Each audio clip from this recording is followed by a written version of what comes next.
Hello everyone, हमारे channel exam with Deepika पर आपका हार्दिक स्वागत है। उम्मीद है आप सब बहुत अच्छे होंगे और अपनी पढ़ाई अच्छे से कर रहे होंगे। तो चलिए शुरू करते हैं हम आज के करंट अफेयर्स। आज है 17 मई।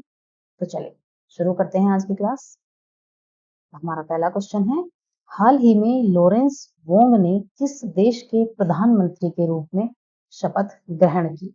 तो देखिए, जो लॉरेंस वोंग हैं उन्हें सिंगापुर का प्रधानमंत्री बनाया गया है। ठीक है, तो 15 मई को इन्होंने शपथ ली है। सिंगापुर के ये चौथे प्रधानमंत्री बनेंगे। ठीक है, बात करते हैं लॉरेंस वोंग की जो नियुक्ति है पूर्व प्रधानमंत्री ली सीन लूंग के स्थान पर की गई है। ठीक है, ये कौन है? लॉरेंस वोंग जो है ये सिंगापुर के राजनेता हैं, ये अर्थशास्त्री हैं और ये पूर्व सिविल सर्वेंट हैं, पूर्व सिविल सेवक हैं और सिंगापुर के पीपल्स एक्शन पार्टी से ये संबंधित है। ठीक है, सिंगापुर, देखिए ये सिंगापुर की बात हो रही है, मैप में ये सिंगापुर है और सिंगापुर कहाँ है आपको पता ही है, ये दक्षिण पूर्व एशिया में स्थित है। ये जो है ये दक्षिण पूर्व एशिया में स्थित देश है। इसकी राजधानी है सिंगापुर सिटी। राष्ट्रपति हैं यहाँ के थरमन शनमुगारत्नम। ठीक है, चलिए नेक्स्ट प्रश्न देख लेते हैं। नोबेल पुरस्कार विजेता लेखिका एलिस मुनरो, इनका निधन हो गया। इन्हें किस क्षेत्र में नोबेल अवार्ड प्रदान किया गया था? देखिए, जो एलिस मुनरो है ये लेखिका थी और इनका जो है निधन हो गया। ये साहित्य के क्षेत्र में इन्हें नोबेल अवार्ड मिला था। ठीक है, साहित्य के लिए इन्हें नोबेल अवार्ड मिला था। ये कहाँ की थी? ये कनाडा से संबंधित थी। ठीक है, ये 92 ईयर्स की थी, 92 वर्ष की थी ये। इन्हें बीमारी हो गई थी डिमेंशिया। डिमेंशिया क्या होता है? डिमेंशिया एक ऐसी बीमारी होती है जिसमें आदमी भूलता बहुत ज्यादा है, भूलने लगता है और किसी डिसीजन लेने की जो क्षमता है उसकी खत्म हो जाती है। तो ये बीमारी होती है एक डिमेंशिया इसे कहते हैं। ये इससे ये गुजर रही थी। ठीक है, तो देखिए 2013 में क्या हुआ था, साहित्य के नोबेल पुरस्कार से इन्हें साहित्य का जो नोबेल है वो 2013 में मिला था और ये पहले कनाडा की पहली महिला थी जिन्हें साहित्य के लिए नोबेल अवार्ड मिला था। ठीक है, तो एलिस मुनरो को क्या है 2009 में मैन बुकर इंटरनेशनल प्राइज से भी सम्मानित किया गया था। देखिए 2009 में मिला इन्हें मैन बुकर इंटरनेशनल प्राइज और 2013 में इन्हें नोबेल अवार्ड मिल चुका। चलिए अगला प्रश्न देखते हैं। अंतरराष्ट्रीय टेबल टेनिस महासंघ यानी ITTF की रैंकिंग में टॉप 25 पर पहुंचने वाली पहली भारतीय महिला टेबल टेनिस खिलाड़ी कौन है? देखिए बहुत बढ़िया है और बहुत अच्छी बात है कि जब भारत का नाम कहीं आता है किसी लिस्ट में तो ये भारत के लिए बड़े गर्व की बात होती है। तो देखिए पहली बार ऐसा हो रहा है कि जो ITTF की ने रैंकिंग जारी की है टॉप 25 लोगों की, तो उन टॉप 25 में हमारी भी एक खिलाड़ी शामिल और हमारी वो भारतीय महिला खिलाड़ी कौन है? वो इस रैंक में पहुंचने वाली पहली भारतीय महिला खिलाड़ी है। तो देखिए उनका नाम है मनिका बत्रा। ठीक है, ये मनिका बत्रा है। देखिए ये आप मैप में देख रहे हैं, ये मनिका बत्रा है। ठीक है, और ये जो इन्होंने रैंक जारी की है इसमें 25 लोगों की इस लिस्ट में इनका स्थान 24वां है। ठीक है, ये 24वें नंबर की खिलाड़ी है और ये पहली भारतीय खिलाड़ी है, महिला टेबल टेनिस खिलाड़ी जो इस लिस्ट में पहुंची है। ठीक है, रैंकिंग में प्रथम स्थान पर है चीन की टेबल टेनिस खिलाड़ी जिनका नाम है युन यिंगशा। ठीक है, ये पहले नंबर पर है। मनिका बत्रा की बात कर लेते हैं, ये दिल्ली से संबंधित है। इन्हें अर्जुन अवार्ड मिल चुका है, 2018 में इन्हें अर्जुन अवार्ड मिला, 2020 में इन्हें मेजर ध्यानचंद अवार्ड मिल चुका है। ठीक है, अंतरराष्ट्रीय टेबल टेनिस महासंघ की बात करते हैं यानी ITTF की। तो ये क्या है? टेबल टेनिस की एक गवर्निंग बॉडी है। स्थापना इसकी 1926 में हुई थी और इसका जो मुख्यालय है लुसाने यानी स्विट्जरलैंड में है। ठीक है, चलिए अगला प्रश्न देखते हैं। केंद्र सरकार ने लिबरेशन टाइगर्स ऑफ तमिल इलम यानी LTTE को गैर कानूनी संगठन घोषित किया है। LTTE की स्थापना किसके द्वारा की गई थी? देखिए LTTE की फुल फॉर्म आपको जानना बेहद जरूरी है। इसकी फुल फॉर्म है liberation Tamil tigers of Tamil इलम।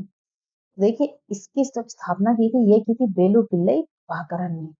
ठीक है, तो देखिए केंद्र सरकार ने क्या है लिबरेशन टाइगर ऑफ तमिल इलम को 5 साल के लिए गैर कानूनी संगठन घोषित कर दिया है। ये 5 सालों के लिए हुआ है ऐसा। गैर कानूनी संगठन घोषित करने का कारण क्या है? गृह मंत्रालय ने अधिसूचना में कहा है कि ये जो ऑर्गेनाइजेशन है, ये जो संगठन है, ये भारत की संप्रभुता और जो क्षेत्रीय अखंडता है उसको खतरा पहुंचा रही है। देखिए इन शब्दों को बहुत ध्यान रखिएगा। इसमें कहा गया है भारत की संप्रभुता और क्षेत्रीय अखंडता उसको खतरा पहुंचा रही। ठीक है, इंग्लिश वाले एक बार देख लें। चलिए, पूर्वोत्तर श्रीलंका का, देखिए ये क्या है, पूर्वोत्तर श्रीलंका का एक उग्रवादी संगठन है। इसकी स्थापना हुई थी 1975 में। इसके जो संस्थापक हैं वो हैं, उनका नाम है वेल्लू पिल्लई प्रभाकरन। देखिए इसका उद्देश्य, देखिए इसका उद्देश्य कितना खतरनाक है। इसका उद्देश्य है श्रीलंका के उत्तरी और पूर्वी हिस्सों में तमिल भाषी अल्पसंख्यकों के लिए स्वतंत्र राज्य बनाना, इसका उद्देश्य है। देखिए मैं आपको बता दूं, 1991 में जब राजीव गांधी जी की हत्या हुई थी, तो देखिए राजीव गांधी जी की हत्या जो हुई थी वो कैसे हुई थी आपको पता होगा।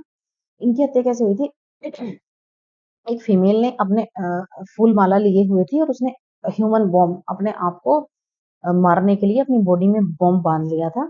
और उनके पास वो आई, उन्होंने उन्हें फूल दिए, माला पहनाई और उनसे उन्हें कहा कि मैं आपके पैर छूना चाहती हूँ। और पैर छूने के दौरान उन्होंने वो स्विच दबा लिया और सॉरी, और वो इस तरह से राजीव गांधी जी की हत्या की गई थी। तो मैं आपको बता दूं, राजीव गांधी जी की हत्या के लिए भी यही ऑर्गेनाइजेशन एलटीटीई ही जिम्मेदार था। उसकी जो जवाबदारी थी, उसकी जो जिम्मेदारी थी, इसी संगठन ने ली थी। अब देखिए ये संगठन कितना कितना खतरनाक हो सकता है। चलिए अगला प्रश्न हम देखते हैं। Think tank global trade research initiative की रिपोर्ट के अनुसार वर्ष 2024 में भारत का सबसे बड़ा व्यापारिक भागीदार देश कौन सा है? तो देखिए भारत का जो सबसे बड़ा जो व्यापारिक भागीदार है वो आप सभी को पता है, वो चाइना है। ठीक है, think tank global trade research की बात कर लेते हैं। इस इनिशिएटिव द्वारा जारी किए गए आंकड़ों के अनुसार 2024 में चीन भारत का सबसे बड़ा व्यापारिक भागीदार देश है। देखिए आप कितनी भी कोशिश कर लीजिए, चाइना का जो लेबर है वो इतना सस्ता है, माफ कीजिए, वहां का लेबर इतना सस्ता है जिस कारण वहां से जो चीजें हैं ना बहुत सस्ती, बहुत सस्ते रेट पर दुनिया में हर जगह अवेलेबल करवाई जाती हैं। उसका यही कारण है कि वहां की जो सरकार है लोगों से कम पैसे में कुछ भी करवाती है। ठीक है, तो क्या है, वित्त वर्ष 2024 में चाइना से आयात कितना हुआ है? 100 बिलियन डॉलर से अधिक का यहाँ आयात हुआ है। बात कर लेते हैं वित्त वर्ष 22-23 के दौरान अमेरिका भारत का शीर्ष व्यापारिक भागीदार था। अब चाइना, तो ग्लोबल ट्रेड रिसर्च इनिशिएटिव के आंकड़ों के अनुसार देख लेते हैं। 2024 में चाइना के साथ भारत का जो द्विपक्षीय व्यापार था वो 118.4 बिलियन डॉलर का। ठीक है, जो 3.24% बढ़कर अब कितना है, 101 बिलियन, 1.7 बिलियन डॉलर। चलिए आगे देखते हैं। वित्त वर्ष 2023 की तुलना में 24 में जो निर्यात है, हम निर्यात की बात कर रहे हैं, 8.7% बढ़ गया है और ये कितना हो गया है, 16.67 बिलियन डॉलर। हालांकि एक्सपोर्ट और इंपोर्ट में बहुत ज्यादा बड़ा डिफरेंस है। चलिए अगला प्रश्न देखते हैं। India international bullion exchange trading cum clearing member बनने वाला पहला बैंक कौन सा है? तो देखिए ये है स्टेट बैंक ऑफ इंडिया। ठीक है, स्टेट बैंक ऑफ इंडिया जो है ये इंडिया इंटरनेशनल बुलियन एक्सचेंज में ट्रेडिंग कम क्लियरिंग मेंबर बन गया है। इंडिया का जो सबसे बड़ा बुलियन एक्सचेंज है आपको पता है, इंडिया इंटरनेशनल है और ये भारत का पहला बुलियन एक्सचेंज है। ठीक है, इसे 29 जुलाई 2022 को गुजरात में लॉन्च किया गया था। स्थापना किस लिए है देख लेते हैं। भारत का जो सराफा व्यापार है, सोना चांदी, उसके व्यापार को अंतरराष्ट्रीय स्तर तक पहुंच प्रदान करना इसका कार्य है। इसकी स्थापना इसीलिए की गई थी। इसको कौन हैंडल करता है? इसको हैंडल करता है IFSCA, जिसे हम कहते हैं international financial services centres authority, अंतरराष्ट्रीय वित्तीय सेवा केंद्र प्राधिकरण इसको इसको करता है हैंडओवर। ठीक है, तो अंतरराष्ट्रीय जो वित्तीय सेवा प्राधिकरण है ये क्या करता है, वित्तीय सेवाओं, उत्पादों और वित्तीय संस्थानों के विकास और विनियमन के लिए एकीकृत संगठन है। इसका गठन कब हुआ था? इसका गठन हुआ था 2019 में। चलिए अगला प्रश्न देख लेते हैं। प्रश्न है, हाल ही में चर्चा में रहा पेंच टाइगर रिजर्व किस राज्य में स्थित है? देखिए ये बढ़िया क्वेश्चन है। तो ये होता है महाराष्ट्र में, अकॉर्डिंग टू ऑप्शंस। ठीक है, तो ये क्या है, इसी में अभी ये क्यों चर्चा में आया, क्योंकि यहाँ एक लेपर्ड कैट देखी गई है, ठीक है, पेंच टाइगर रिजर्व में। वैसे ये जो पेंच टाइगर रिजर्व है ये अकेला महाराष्ट्र में नहीं है, ये महाराष्ट्र और मध्य प्रदेश दोनों राज्यों में कंबाइंड रूप से है, ठीक है, महाराष्ट्र और मध्य प्रदेश ये दोनों में स्थित है। ये क्या है, दक्षिण दक्षिण पूर्व और पूर्व एशिया में रहने वाली जो छोटी जंगली बिल्ली है यहाँ पाई गई थी, लेपर्ड कैट। 2002 में क्या है, इस IUCN ने रेड लिस्ट में डाल दिया था। रेड लिस्ट की बात कर लेते हैं, IUCN की बात कर लेते हैं। देखिए IUCN जो है ये क्या करती है, ये इसने इसमें क्या है 1,57,000 प्रजातियां इसमें लिस्टेड है, जिसमें जानवर और पेड़ पौधों की प्रजातियां हैं। उसमें से 44,000 जो प्रजातियां हैं ये रेड लिस्ट में है। रेड लिस्ट का मतलब है ये खतरे में पूरी तरह से लुप्त होने की, पूरी तरह से लगभग लगभग लुप्त होने की कगार पर है, इसलिए उसे उन्हें जो बिल्कुल लुप्त होने की कगार पर हो तो उन्हें क्या है रेड लिस्ट में ये डाल दिया जाता है, ठीक है। तो देखिए 1,57,000 में से लगभग 44,000 प्रजातियों को रेड लिस्ट डाला गया है। चलिए अगला प्रश्न देख लेते हैं, किस देश की अंतरिक्ष एजेंसी चंद्रमा पर ट्रैक फ्लोट को विकसित करेगी? तो ये कहाँ की एजेंसी है, ये है अमेरिका की, ठीक है। ये जो चंद्रमा पर है ट्रैक फ्लोट, इसको ये विकसित करेगी। फ्लोट का पूर्ण रूप देख लेते हैं, ये है flexible levitation on a track, ठीक है। इसका उद्देश्य क्या है, चंद्रमा पर पेलोड परिवहन का आसानी से परिवहन करना। देखिए अभी तो पता नहीं है क्या क्या कराएंगे यहाँ,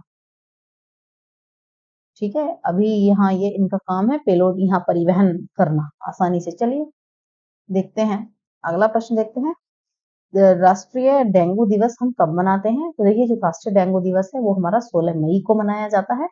16 मई को हम मनाते हैं राष्ट्रीय डेंगू दिवस। क्यों मनाते हैं? देखिए आजकल क्या है, डेंगू से जो है मृत्यु की संख्या जो है ना बहुत ज्यादा बढ़ गई है। तो उन लोगों को अवेयर करने के लिए, आपके स्वास्थ्य और आपके परिवार को इस आपको जागरूक करने के लिए इसके रिलेटेड डेंगू से तो परिवार कल्याण मंत्रालय द्वारा ये पहल की गई है और परिवार कल्याण मंत्रालय ने इस दिवस की शुरुआत की है ताकि आप लोग अवेयर हो सकें, डेंगू से अपना बचाव कर सकें, ठीक है। अगला प्रश्न देखते हैं, world wide life crime report 2024 किसके द्वारा प्रकाशित की गई है? तो देखिए ये रिपोर्ट प्रकाशित की गई है UNODC द्वारा, यानी United nation office on drugs and crime, जिसे हम कहते हैं ड्रग्स एंड क्राइम का संयुक्त राष्ट्र कार्यालय, ठीक है। तो UNODC ने क्या कहा है, विश्व वन्यजीव अपराध रिपोर्ट 2024 इन्होंने जारी की है और ये इस रिपोर्ट का क्या था, तीसरा संस्करण ये था। ये इसकी स्थापना कब हुई थी, 1997 में। इसका हेडक्वार्टर कहाँ है, इसका हेडक्वार्टर है वियना में, ठीक है। रिपोर्ट में क्या कहा गया है आपको पता ही है, 2015-16 के दौरान अवैध रूप से कारोबार में पशु पक्षी और जो पौधे हैं उनके उत्पादों से ये संबंधित थे, ठीक है, उनसे ये संबंधित रिपोर्ट थी, इसमें ये सब बताया गया है। तो ठीक है, आज की क्लास में इतना ही और हम मिलेंगे आपको नेक्स्ट क्लास में, ठीक है। और हमारी क्लास यदि आपको अच्छी लगी हो, थोड़ी भी हेल्पफुल लगती हो तो आप चैनल को सब्सक्राइब करें, वीडियो को लाइक एंड शेयर जरूर करें। तो ठीक है, हम मिलते हैं आपको कल की क्लास में। Thanks for watching.